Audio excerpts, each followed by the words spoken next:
1987. We're going to look at some pictures taken of the Holmes family that are nearly 50 years old. You will see Bob and Alan and Manette when they were very small children, and you will become acquainted with some of the things we did in those years when we lived on South Otelia for 32 years. I hope that you will enjoy reviewing these times in the Holmes family and enjoy and understand some things that maybe you didn't know before. This is a picture of steam engines in northwestern Ohio. At one time, they were the kind of engines we had on all the railroads, and they were wonderful big creatures that were fired by coal. This is a picture of Otto Buchholz, who was a dentist and a close friend of Grandpa Holmes and myself. And this is his little boy, Bob, who was named for your dad, Bob.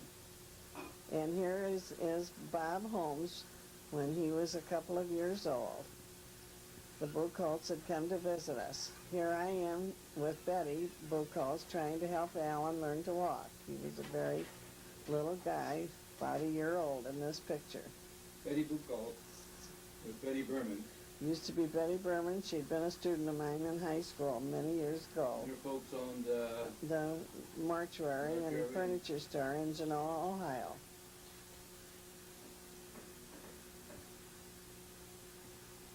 Here are Bob and Alan and Bobby Buchholz all sitting together. We were very, very close friends. Still are good friends.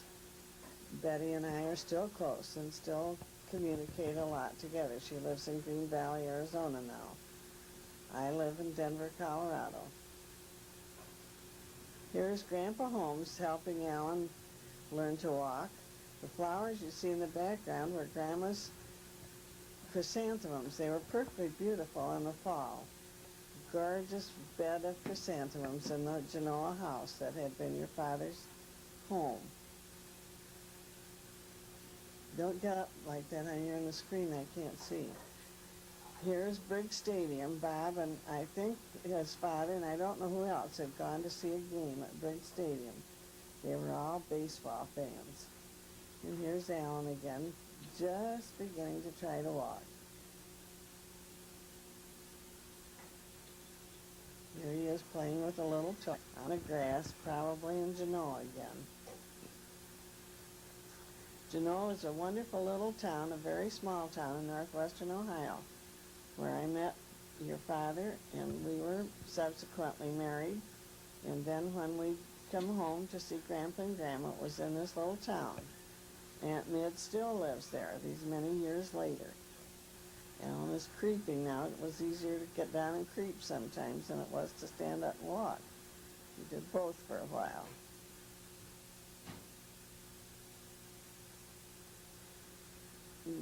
I'm standing with Alicia and Clarice Wicks, who were children who lived next door to us. They were also good friends at that time. I have since, however, lost track of the Wicks family. And here's Bob on his tricycle. He loved to go off on his tricycle. This is the house on Colrain Street in Grand Rapids, Michigan, where we lived when Alan was born. And here again are the Wicks children, and we are helping Alan try to walk. These are my neighbors, Andrew and Della Wicks, and we were doing exercises and being foolish, having a lot of fun doing it. We were good friends at that time. It's a long time ago.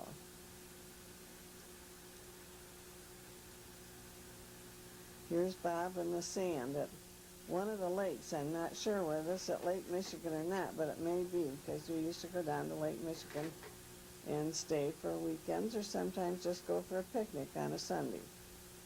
And he loved to play in the sand.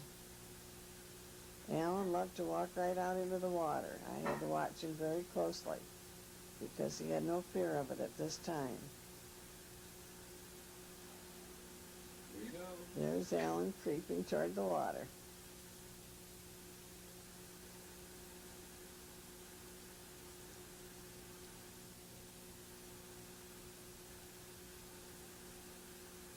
It was interesting. If he got in the water doing that, he could stay afloat a little while. It was like dog paddling. But of course, it wasn't anything you could let him do alone. Here he is. You feel the water on his legs. We had a lot of fun at the lake. We would take a picnic and we would get our feet wet down at the water. Sometimes we would go in swimming. It was a beautiful coastline, as you can see here, along Lake Michigan.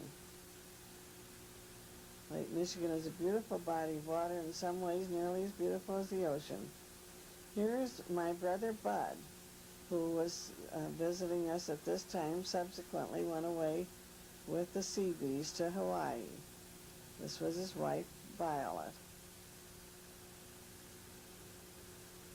I can't make out this picture because it's too dark, but I think Bob and Alan were climbing up the steps to go to bed. And here Bob is looking over the shrubbery. I don't know whether there were berries on it. It may have been red raspberries, because Grandma raised red raspberries. They were beautiful red raspberries, too. I wish I had some right now. We had a pet rabbit for a while. We didn't have the rabbit very long, but this little cage has the pet rabbit in it. And here Bob is helping me feed the rabbit.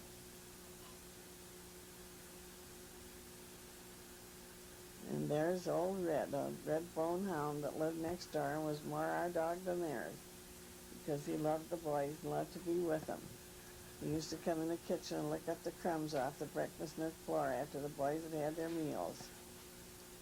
Here Bob is with Alan's tricycle tied onto his tricycle, and they would make a little train going down the street.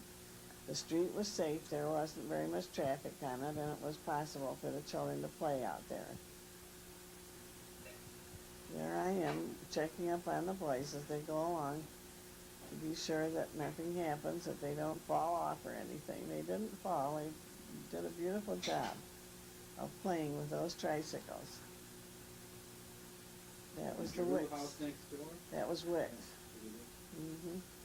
And this is Dad pulling Alan and Bob up the driveway.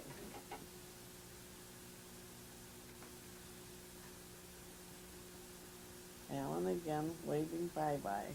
This picture is taken in northern Michigan at Tahquamenon Falls, a place we would drive to because it was very beautiful country and we could have a wonderful time up there for a weekend. Stay in a cabin and see these beautiful wild places in northern Michigan. Very beautiful country.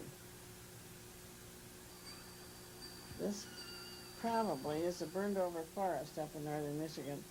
Frequently there were bad forest fires, and this was a very sad example of trees that have burned off and are dead.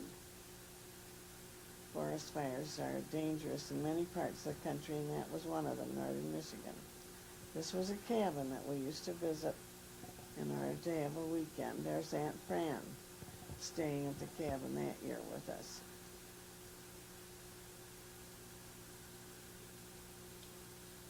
Aunt Fran lives in Florida now.